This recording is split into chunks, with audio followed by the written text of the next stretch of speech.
குறிப்பாக தமிழகத்தினுடைய உயிர்நாடி பிரச்சனை, காவிரி பிரச்சனை, முல்லை பெரியாறு, பாலாறு, அதே போல சிறுவாணி பிரச்சனைகளுக்கெல்லாம் அரசு தீர்வு ஏற்படுத்தாமல் போக்கை கையாண்டு கொண்டிருக்கிறது. அனைத்து கட்சி கூட்டத்தை கூட்ட வேண்டும் என்று தொடர்ந்து வலியுறுத்தியும் கூட இன்றும் மக்கள், விவசாயிகள் எதிர்பார்க்கும் அந்த நிலையை ஏற்படுத்தவில்லை என்பதையும் அவரிடம் எடுத்து கூறினேன். மேலும் இன்னும் 2-3 நாட்களிலே திராவிட முன்னேற்ற கழகத்தினுடைய தலைவர் அவர்களை நான் மரியாதை நிமித்தமாக சந்திக்க இருக்கிறேன். கூட்டணி தொடர்பாக பேசப்பட்டதா? கூட்டணி தொடர்பாக நீங்க பொதுவா உள்ளாட்சி என்றால்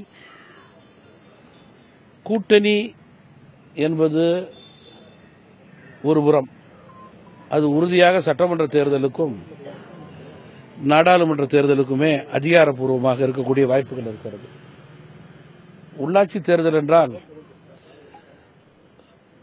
கட்சிகளிடையே ஒருமித்த கருத்து ஏற்படுமேயானால் அதற்கேற்றவாறு கூட்டணிகள் அமையக்கூடிய நல்ல வாய்ப்பும் இருக்கிறது என்பதை நான் தெரிவிக்க விரும்புகிறேன். தமிழ் மாநில காங்கிரஸ் கட்சியினுடைய தலைவர் என்ற முறையில் இன்றைக்கு மரியாதைக்குரிய எதிர்க்கட்சி தலைவரை நான் அரசியல் ரீதியாக சந்தித்திருக்கின்றேன் என்றாலே அதனுடைய அர்த்தம் அனைவருக்கும் தெரியும் என்பதிலே மாற்றுக்கருத்து கிடையாது.